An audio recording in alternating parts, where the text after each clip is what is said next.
오늘 주제는 비문학입니다. 독서 파트의 독해는 수능의 꽃이라고도 할 수 있는데요. 아주 짧은 시간에 많은 내용을 이해하고 풀어야 되기 때문에 각종 독해 비법, 스킬 이런 것들이 난무합니다. 그런데 근본적으로는 학생 자신이 가지고 있는 어휘력, 사고력, 독해력이 뒷받침되지 않는 상태에서는 그리 큰 의미가 없는 거고요. 실전처럼 풀 때는 최대한 빠르게 읽어보되 평소에는 지문을 천천히 읽어가면서 낱낱이 분석해보는 그런 훈련의 시간도 반드시 필요합니다. 저학년 때부터 해야 수능 고득점이 가능합니다. 한 회 모의고사에 보통 비문학 독서 지문은 3개 정도가 나오는데요. 같이 읽어보면 좋겠다고 생각되는 거 골라서 지문 하나 단위로 짧게 끊어서 올릴 거고요. 집중할 수 있는 시간을 내서 지문에 몰입을 해주시면 되겠습니다. 15년 3월 고1 시험지 27번부터 30번까지 이어지는 문제의 지문입니다. 경제 관련 지문이고요. 읽어보겠습니다. 기업은 제품이 어떤 가격에서 어느 정도 판매될 것인지를 예상하여 제품을 생산한다. 당연한 얘기죠. 그런데 기업이 예상한 만큼 판매가 이루어지지 않으면 예상보다 적은 이익을 얻거나 손해를 볼 수 있다. 따라서 기업은 자신들이 제품을 최소한 어느 정도 판매해야 손해를 피할 수 있는지를 분석해야 한다. 여기까지는 전혀 어려운 개념이 없는데요. 이 과정에서 활용할 수 있는 것이 손익분기점이다. 이런 특정 용어는 지문에서 설명을 다 해줍니다. 하지만 손익분기점이라는 말은 우리가 매체에서 굉장히 자주 접하죠. 영화가 흥행했을 때 손익분기점을 넘겼다. 이런 표현이 굉장히 자주 나오거든요. 영화 제작에 들어간 비용이 20억이다. 10,000원짜리 영화 티켓을 20만 명이 끊어서 보면 촬영하는 데 들어간 비용이 메워지는 거죠. 이제 그 20만 명 이후 더해지는 관객 숫자부터가 순이익에 해당되겠죠. 두 번째 단락, 손익분기점은 기업의 수익과 비용이 일치하는 지점을 말한다. 수익은 이득이고 비용은 나가는 돈. 손익분기점을 이해하기 위해서는 기업의 수익과 비용의 개념을 알아야 한다. 기업의 수익은 제품의 가격과 판매량의 곱이고 10,000원짜리 100개 팔면 100만 원이니까 쉬운 얘기고요. 비용은 고정비용과 변동비용을 합한 금액이다. 이때 수익에서 비용을 빼면, 즉 여기서 비용은 고정비용 플러스 변동비용이죠. 합한 거라고 바로 윗줄에 못 박아놨으니까요. 그러므로 손익분기점은 수익과 비용이 같아지는 지점의 판매량으로 나타낼 수 있고 이 판매량을 손익분기점 판매량이라 한다.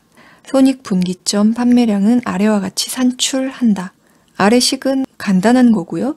문제를 푸는 입장에서는 텍스트에 써 있는 것과 수식이 일치하는지 이 정도 선에서만 보는 거예요. 세 번째 단락, 여기서 고정비용은 생산량이나 판매량에 따라 변하지 않는 비용이다. 생산 설비에 대한 투자 비용, 임대료. 여러분 임대료 뭐예요? 건물이나 공장 등을 빌렸을 때 내는 돈이라고 생각하시고요. 연구개발비 등이 대표적인 고정 비용이다. 그렇죠. 물건이 100개가 팔리든 1000개가 팔리든 기본으로 들어가는 고정적인 거니까요. 일반적으로 제품 생산에는 일정 수준의 고정 비용이 발생한다. 반면에 변동 비용은 생산량이나 판매량에 따라 변하는 비용. 제품 생산을 위한 원자재 비용. 원자재는 뭐예요? 원료가 되는 자재. 그 재료 비용, 포장비 등이 변동 비용. 그렇죠. 100개 판매되면 포장도 100개 해야 되고 그렇지 않으면 포장비는 줄어들 수도 있고 변동 비용은 제품 생산량이 늘어남에 따라 증가한다. 쉬운 얘기죠? 생산량이 늘어나는데 비용이 줄어들 순 없잖아요. 그리고 고정 비용과 변동 비용을 합한 비용을 생산량으로 나누면 해당 제품의 단위 비용이 된다. 여기까지도 뭐 거의 산수 개념이랑 비슷하죠. 고3 시험지의 경제 지문은 꽤 어렵게 나오는 지문 많거든요. 거기에 비하면 지금 이 정도는 뭐 크게 겁먹을 게 없다는 얘기죠. 계속 읽습니다. 마찬가지로 고정비용, 변동비용을 각각 생산량으로 나누면 해당 제품의 단위당 고정비용, 그리고 단위당 변동비용. 이러한 개념들을 바탕으로 손익분기점 판매량을 산출해보면 고정비용이나 단위당 변동비용이 늘어날수록 손익분기점 판매량은 커지게 된다는 것을 알 수 있다. 바로 위쪽에 나온 공식에 대해서 풀어 써놓은 거죠. 다음 단락, 어떤 기업이 생산하는 제품의 고정 비용은 2만 원, 단위당 변동 비용은 100원, 제품 가격은 500원이라고 가정하자. 바로 밑에 친절하게 수치를 대입해서 손익분기점 판매량이 50단위라고 나왔죠. 즉, 기업이 이 제품을 50단위 판매했을 때 수익과 비용이 같다. 그러므로 이 50단위보다 많이 팔아야 이익이 생기겠죠. 마지막 단락입니다. 기업의 손익분기점 분석이 유효하기 위해서는 효과가 있으려면 비용 구조를 정확하게 파악해야 한다. 비용이 달라진다면 손익분기점도 달라지기 때문이다.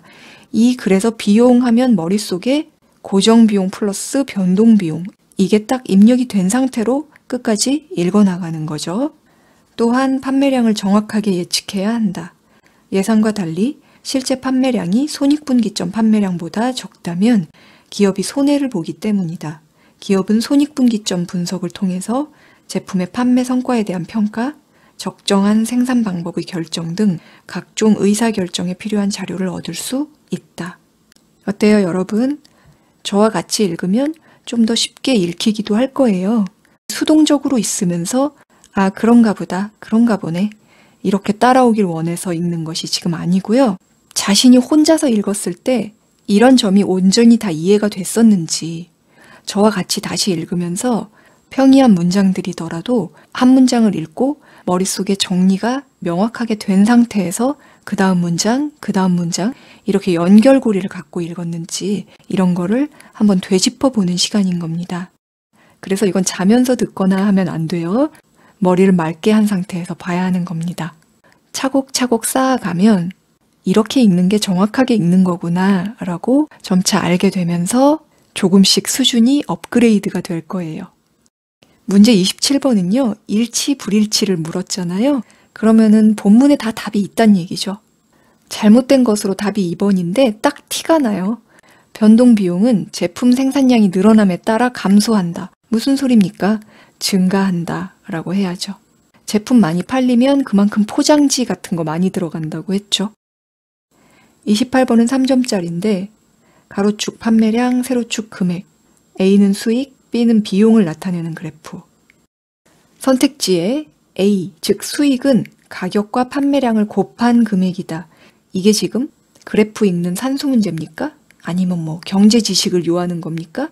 둘 다 아니고 본문에서 아까 우리가 읽었던 거 다만 그것을 그림으로 그려놨는데 그래프로 그려놨는데 수익이라는 개념을 이해를 했는지 그걸 묻고자 하는 거예요.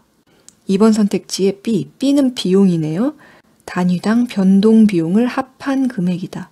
아니 뭔 소리야? 고정 비용 플러스 변동 비용이라고. 그거 머릿속에 딱 박아둘 만한 내용이라고 했죠? 3점짜리 문항이지만 선택지가 전부 어려운 게 아니네. 답이 딱 보이네요. 그쵸? 2번을 보고 답을 확신할 수 있을 만큼 잘못된 티를 내주고 있죠? C, 판매량에 관계없이 지출되는 고정 비용이다. 판매량이 제로인 순간에도 C만큼의 비용은 기본으로 들어가기 때문에 고정 비용이죠. D, 수익과 비용이 교차하는 지점, 당연히 손익분기점이겠죠. E, 소문자 A, B 지점의 차액만큼 이익이 되는 판매량이다. 그렇죠. 대문자 E에 해당하는 만큼의 판매량일 때 수익이 비용을 넘어선 구조고 그 차이를 보여주는 게 소문자 A에서 B 구간이니까요. 29번 보기 한번 읽을까요? 어떤 기업이 생산하여 판매하는 제품의 손익분기점 판매량은 80개이다. 그러니까 80개 팔아야 똔똔이라는 거죠. 나간 비용이 메워진 지점이니까.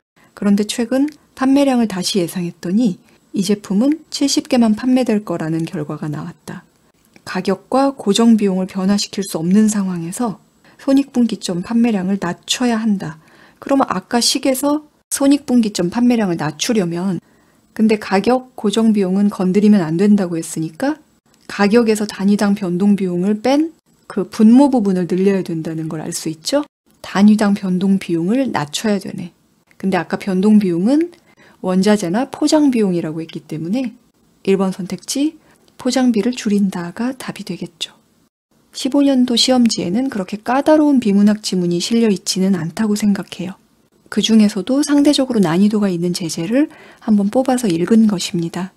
다음에 16년도 문제의 독서 지문을 역시 선별해서 읽어 나갈 예정이에요. 고학년 시험지 아니니까 기초를 아주 잘 닦아 나갈 수 있도록 제가 차분히 설명을 드릴 거예요. 그 점 감안해서 들으시면 되고요. 음성만 녹음하고 화면에 지문을 제시하려고 하는데 편집을 잘 해보겠습니다. 다음 영상에서 또 인사드릴게요. 감사합니다.